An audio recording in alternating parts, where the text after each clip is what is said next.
இயேசுவில் பிரியமானவர்களே, இதுவரை நாம் ஒரு தனிப்பட்ட நபரின் செயல்களையும் தனிப்பட்ட நபர்களின் நம்பிக்கையையும் நாம் பார்த்தோம். ஆனால் இன்றைய நற்செய்தி வாசகத்தில் ஒரு குழு அல்லது ஒரு சில நபர்களின் நம்பிக்கை, அவர்களின் செயல்கள் இயேசுவையே மெய்சிலிர்க்க வைக்கின்றது.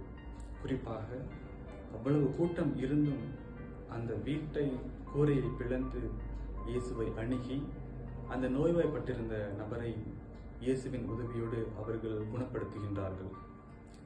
நாம் பல வேளைகளில் தனிப்பட்ட ஜெபங்கள் முக்கியத்துவம் கொடுத்தாலும் ஒருமித்த கருத்துக்களோடு ஒரு சில பேர் சேர்ந்து ஜெபிக்கும் கருத்துக்கள் கண்டிப்பாக இறைவனை சென்றடையும். குறிப்பாக திருப்பலியில் நாம் ஒருமித்து ஜெபிக்கும் ஜெபங்கள், குடும்ப ஜெபம் போன்ற அனைவரும் ஒன்றாக சேர்ந்து இறைவனை மன்றாடும் பொழுது கண்டிப்பாக இறைவன் அதை கேட்பார்.